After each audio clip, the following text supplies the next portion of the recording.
Avez-vous déjà fait virer vos parents? Le contrat d'enseignement de ma mère comportait une clause de moralité qui m'incluait. Si je recevais une seule mesure disciplinaire, elle serait immédiatement renvoyée. La directrice a annoncé sa clause contractuelle lors d'une réunion du personnel, de sorte que tous les enseignants et, au bout du compte, tous les élèves savaient que je ne pouvais pas me défendre ou même argumenter sans qu'elle ne soit renvoyée. Je suis devenue une experte en désescalade. Quand les enfants me poussaient dans les casiers, j'en riais. Quand ils jetaient mon déjeuner à la poubelle, je disais que je n'avais pas faim de toute façon. J'ai appris quel couloir éviter, quelle toilette était sûre, comment devenir invisible. Ma mère savait que quelque chose n'allait pas, mais je ne pouvais pas lui dire la vérité parce qu'elle confronterait les enfants, et cela ne ferait qu'empirer les choses. Elle n'arrêtait pas de me demander pourquoi j'avais perdu du poids, pourquoi je ne voulais jamais aller aux activités scolaires, pourquoi je sursautais quand quelqu'un s'approchait trop vite de moi. Le principal problème était cet élève de terminale qui avait échoué 2 fois en première et qui était maintenant dans ma classe. Il faisait 2 fois ma taille et avait déjà été renvoyé de 2 autres écoles, mais son père donnait de l'argent à l'équipe de football, alors il avait toujours une autre chance. Il a commencé petit à petit, me bousculant dans le couloir, puis me faisant tomber des livres des mains, puis crachant dans ma nourriture. J'ai tout noté dans un carnet, en me disant que si ça devenait vraiment grave, je pourrais le montrer à quelqu'un, mais je savais que personne ne risquerait les dons de l'équipe de football pour m'aider. Cela a progressivement dégénéré pendant 3 mois. Il me coinçait dans des salles de classe vides et me décrivait ce qu'il voulait me faire. Il faisait toujours attention à le faire quand il n'y avait personne d'autre. Il a commencé à me suivre jusqu'à chez moi, assis devant notre appartement dans sa voiture, m'envoyant des photos de ma mère par la fenêtre de notre cuisine. Je ne pouvais en parler à personne car l'avocat de son père l'avait déjà libéré de 3 accusations d'agression, et toute plainte de ma part aurait conduit au licenciement de ma mère pour avoir créé des drames. J'ai tout essayé pour l'éviter. J'ai pris d'autres chemins pour aller en cours, déjeuner chez les profs, attendu qu'ils s'ennuient après les cours, puis suis partie. J'ai même envisagé d'abandonner, mais cela aurait violé le contrat de ma mère, car il exigeait que je sois inscrite comme élève à temps plein. Nous étions coincés, et il le savait. Il me chuchotait: ta mère va se retrouver sans abri à cause de toi. Chaque fois qu'il me croisait dans le couloir. Un mardi matin, j'étais en avance à l'école, essayant de finir mes devoirs à la bibliothèque. Le bâtiment était presque vide, seuls quelques professeurs installaient leur salle de classe. Je suis allée aux toilettes, et il m'attendait là comme s'il m'avait guetté. Il avait griffonné quelque chose sur la porte de la cabine la veille. Le nom de ma mère et ce qu'il voulait lui faire après qu'elle ait été renvoyée. J'aurais dû faire demi-tour et partir, mais j'étais tellement fatiguée de courir. Il m'a attrapé par la gorge avant que je puisse réagir et m'a plaqué contre le mur si fort que le distributeur de serviettes en papier est tombé. Il riait, disant qu'il était fatigué d'attendre. Et aujourd'hui, c'était le jour où il allait me faire crier assez fort pour que toute l'école l'entende. Ses mains étaient si grandes qu'elles m'entouraient complètement le cou. Et quand j'ai essayé d'appeler à l'aide, rien n'en est sorti à part un sifflement. Il m'a traîné dans une cabine et a commencé à me cogner la tête contre les toilettes, me tenant le visage vers l'eau. La chasse d'eau automatique n'arrêtait pas de se déclencher à cause de ce mouvement, et l'eau me montait dans le nez. Je ne pouvais plus respirer, ni crier, et j'ai vraiment cru qu'il allait me noyer dans les toilettes d'une école. Il n'arrêtait pas de dire que ma mère le remercierait de l'avoir fait virer, que nous méritions de retourner dans la rue. Ma vision devenait noire et j'avais le goût du sang lorsque ma main a trouvé son visage et que j'ai enfoncé mon pouce dans son œil aussi fort que j'ai pu. Il a crié et m'a lâché, titubant en sortant de la cabine. Je lui ai donné un coup de pied dans les testicules alors qu'il se tenait le visage. Il s'est plié, j'ai continué à le frapper de coups de pied. Je savais que s'il se relevait, il me tuerait. Je lui ai donné des coups de pied dans les côtes, dans le ventre, partout où je pouvais l'atteindre, en sanglotant et en criant tout le temps. Je lui ai mis des coups de pied jusqu'à son immobilité. Puis je suis sortie en courant des toilettes, couverte de son sang et du mien, et je me suis retrouvée directement sur le proviseur, qui avait entendu les cris. L'élève de terminale a été emmené en ambulance avec une rétine décollée et des côtes cassées. L'avocat de son père est arrivé à l'école moins d'1 heure plus tard pour exiger mon arrestation pour agression. Les images de sécurité ne montraient que moi en train de sortir en courant, couverte de sang, et lui en train d'être emporté inconscient. Elle ne montrait pas ce qui s'était passé dans les toilettes. Elle ne montrait pas les mois de harcèlement. Elle ne le montrait pas en train d'essayer de me noyer. Ma mère a été appelée à la sortie de son premier cours pendant que j'étais assise dans le bureau de l'infirmière avec de la glace sur ma gorge meurtrie. J'entendais ses talons claquer dans le couloir. Ce bruit particulier qu'elle faisait en essayant de marcher professionnellement alors qu'elle était terrifiée. Elle a fait irruption par la porte et a haleté en voyant mon visage. Les bleus devenaient déjà violets autour de mon cou. Le proviseur l'a suivi à l'intérieur, refermant la porte derrière lui. Il a regardé ma mère, pas moi, lorsqu'il a parlé. Votre fils a été victime d'une agression violente ce matin qui a envoyé un autre élève à l'hôpital. Il a dit en sortant son téléphone pour lui montrer des photos des blessures de l'élève de terminale. Vous savez ce que cela signifie pour votre emploi? Et j'ai besoin de vos clés de classe avant que vous ne quittiez le bâtiment. La main de maman est allée chercher dans sa poche où elle gardait ses clés de classe accrochées à un cordon usé qu'elle avait depuis 12 ans, et j'ai vu ses doigts trembler en touchant le métal. L'infirmière n'arrêtait pas de me tamponner la gorge avec quelque chose de froid tout en vérifiant mon pouls toutes les quelques secondes, marmonnant que je devais aller à l'hôpital immédiatement. Maman a retiré sa main de sa poche et a fixé le directeur pendant ce qui m'a semblé une éternité. Je ne vous donnerai rien sans mon représentant syndical ici, a-t-elle dit, la voix ferme, même si tout son corps tremblait. Le visage du directeur a pris une couleur rouge foncé, et il s'est approché d'elle. Vous me remettez ces clés tout de suite, ou je vais demander à la sécurité de vous expulser de ce bâtiment pour intrusion, a-t-il dit en sortant son téléphone comme s'il allait passer l'appel. La porte s'est ouverte et l'agent Frey est entré. L'agent des ressources scolaires, qui était là depuis que j'étais en première année, m'a regardé assis là avec de la glace sur le cou, puis ma mère et le directeur se tenaient face à face, et nous ont dit que nous devions nous séparer dans des pièces différentes pendant qu'ils recueillaient les dépositions. Ma mère a refusé de me laisser tranquille. L'agent Frey m'a donc emmené dans le bureau vide d'à côté pendant que l'infirmière me suivait, en appuyant toujours de la glace sur ma gorge. J'ai essayé de lui parler des 3 mois de harcèlement, des photos prises à travers notre fenêtre où j'avais été suivie jusque chez moi, mais ma voix était toute rauque et cassée. Il a tout noté dans son petit carnet sans aucune expression sur son visage, me demandant juste de répéter les choses lorsque ma voix devenait trop faible pour entendre. L'infirmière m'a interrompu au bout de 10 minutes, disant qu'elle ne pouvait être tenue responsable si je ne recevais pas immédiatement des soins médicaux pour d'éventuelles blessures internes causées par le sifflement. Strangulation. Maman m'a conduit à l'hôpital,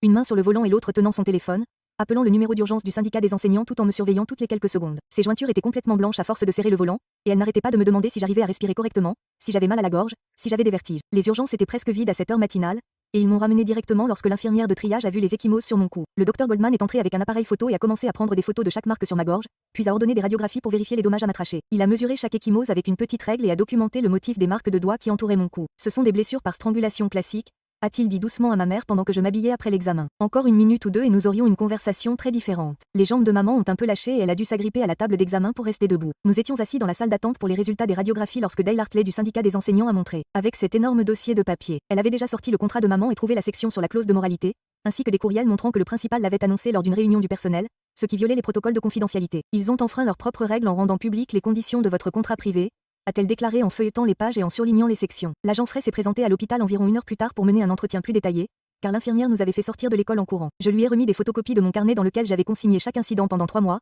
les dates et les heures, ainsi que ce que l'élève de terminale avait dit ou fait. Il a mis chaque page dans un sac de preuves séparé et a dit qu'il devrait vérifier les dates par rapport au registre de présence à l'école et aux vidéos de surveillance. Ce soir-là, après notre retour de l'hôpital, maman m'a fait asseoir à la table de la cuisine pendant qu'elle photocopiait 3 fois chaque page de mon carnet. Elle a caché l'original dans une boîte à chaussures dans le placard de sa chambre, puis a commencé son propre carnet, notant tout ce qui s'était passé ce jour-là tant que c'était encore frais. Elle a écrit pendant 2 heures d'affilée, remplissant page après page de son écriture soignée d'enseignante, documentant chaque menace, chaque mot que le directeur avait dit, chaque détail dont elle pouvait se souvenir. Le lendemain matin, nous avons dû retourner à l'école pour la réunion syndicale de maman que Dale avait programmée. Et lorsque nous sommes arrivés sur le parking, la Mercedes du père de l'élève de terminale était déjà là. Nous pouvions entendre des cris provenant du bureau du directeur avant même d'arriver aux portes principales. La voix de son père résonnait dans le couloir et exigeait que je sois arrêté pour agression criminelle. 2 hommes en costume coûteux étaient avec lui, tous deux portant des mallettes et parlant au téléphone en même temps. Dale nous a rejoints dans le couloir et nous a dit d'attendre dans la salle de conférence pendant qu'elle s'occupait des avocats, mais nous pouvions toujours les entendre à travers les murs menacés de poursuites judiciaires et de poursuites pénales et dire qu'ils nous détruiraient. Je me demande pourquoi le directeur a annoncé cette clause de moralité lors d'une réunion du personnel. Cela semble être un choix tellement étrange qui a pratiquement fait de cet enfant une cible. Au bout d'environ 20 minutes,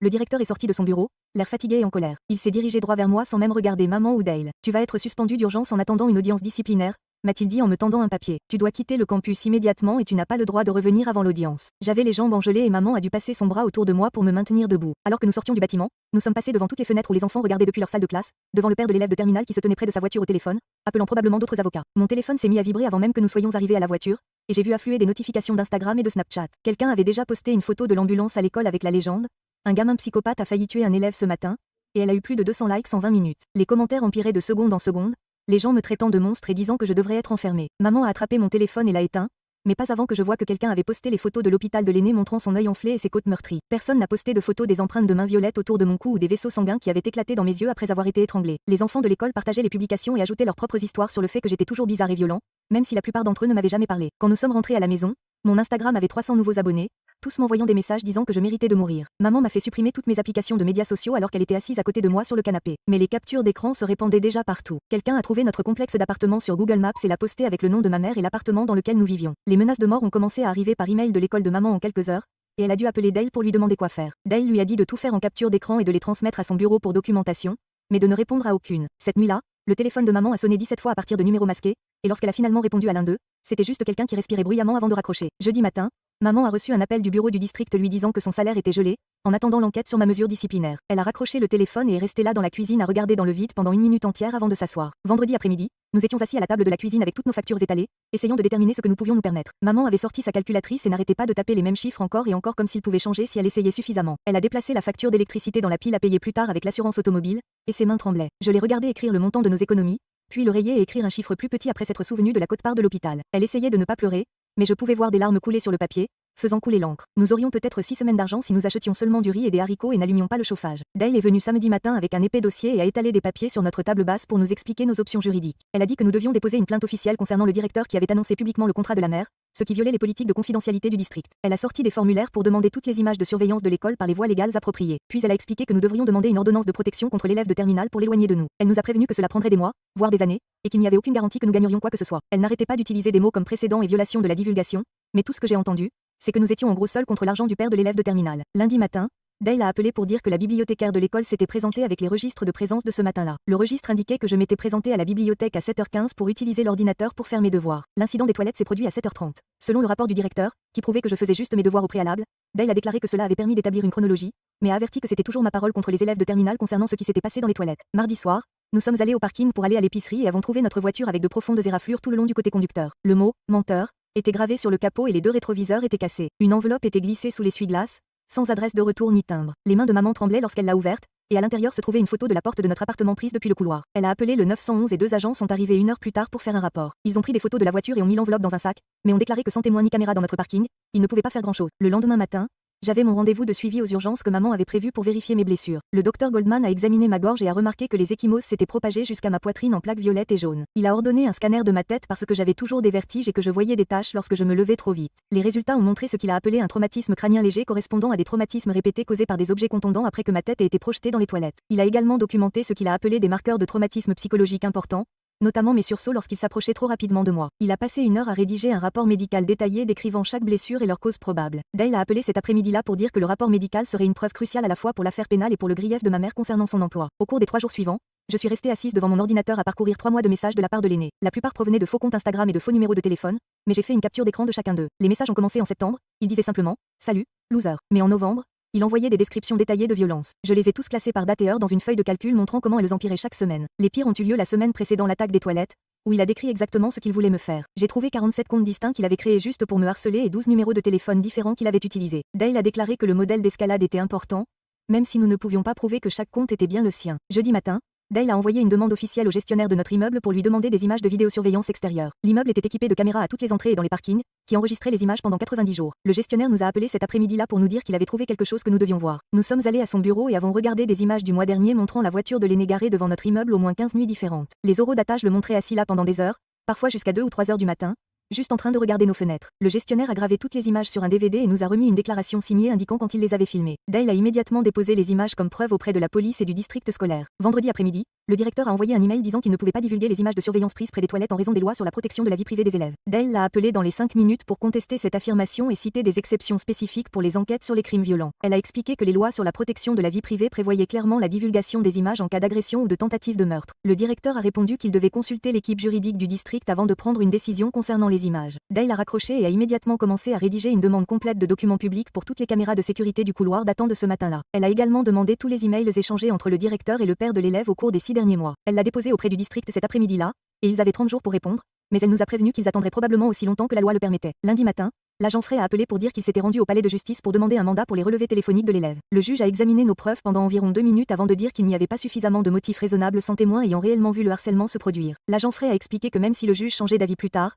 le retard dans les relevés téléphoniques signifiait que nous n'obtiendrions pas de résultats avant au moins 3 mois. Le même après-midi, Dale a reçu un email anonyme contenant des captures d'écran de messages échangés entre donateurs de l'équipe de football. Ils parlaient tous de protéger le programme et de s'assurer qu'un incident ne ruine pas le moral de l'équipe avant les séries éliminatoires. Un donateur a écrit qu'il devait gérer cela discrètement avant que cela ne dégénère en un scandale plus important. Un autre a déclaré que le senior était un bon garçon qui avait juste fait une erreur et qu'il ne fallait pas que sa vie soit gâchée. Dale a imprimé toutes les captures d'écran et les a ajoutées à notre dossier de preuves qui s'allongeait. Mardi matin, une femme du district a appelé pour dire qu'il m'avait assigné un défenseur public pour l'affaire pénale. Nous l'avons rencontré cet après-midi-là dans un petit bureau du centre-ville où la climatisation ne fonctionnait pas et où les dossiers étaient empilés partout. Elle nous a expliqué que comme j'étais encore mineure, mon casier judiciaire pourrait être scellé une fois que tout serait terminé. Mais elle nous a ensuite prévenu que l'avocat du senior insistait déjà pour que je sois jugée comme un adulte en raison de la gravité de ses blessures. Elle a commencé à prendre des notes pour une affaire de légitime défense, mais n'arrêtait pas de mentionner comment la politique locale affectait ce genre d'affaires. Pendant toute la réunion, elle n'arrêtait pas de vérifier son téléphone, et je pouvais voir qu'elle avait déjà trop d'affaires. Mercredi, nous avons passé 6 heures à organiser chaque élément de preuve pour l'audience relative à l'ordonnance de protection. Maman a acheté un énorme classeur et des intercalaires pour que nous puissions tout classer par date. Quelque chose cloche chez ce directeur, qui refuse de diffuser les images de surveillance alors que Dale sait clairement que la loi l'autorise pour les crimes violents. Je me demande ce qu'il essaie de cacher ou qui il protège. La voiture de la personne âgée est apparue devant leur appartement 15 fois. Nous avons imprimé tous les messages de bas de Noël,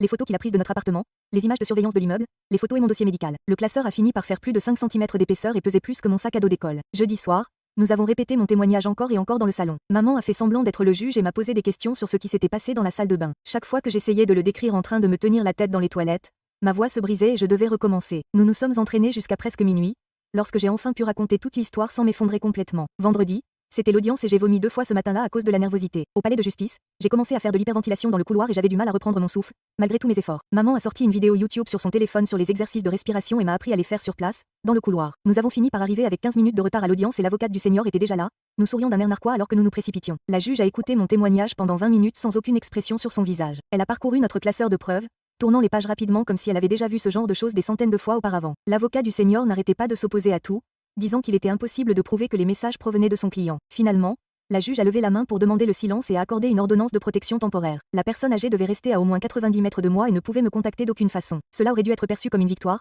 mais Dale s'est penché et a murmuré que ses ordres n'étaient que des bouts de papier si quelqu'un voulait vraiment les enfreindre. Ce soir-là, vers 23 heures, le téléphone de maman a sonné avec un numéro bloqué. Une voix étouffée lui a dit qu'elle ferait mieux d'abandonner la plainte syndicale si elle savait ce qui était bon pour nous. Avec son vieux magnétophone près du téléphone, maman a enregistré la majeure partie de la menace. Elle l'a écoutée 3 fois, essayant de reconnaître la voix, mais elle était trop déformée. Nous avons ajouté la cassette à notre dossier de preuves, même si nous savions qu'il serait difficile de prouver qui avait passé l'appel. Samedi après-midi, l'agent Frey a demandé à nous rencontrer dans un café plutôt qu'au poste de police. Il a regardé autour de lui pour s'assurer que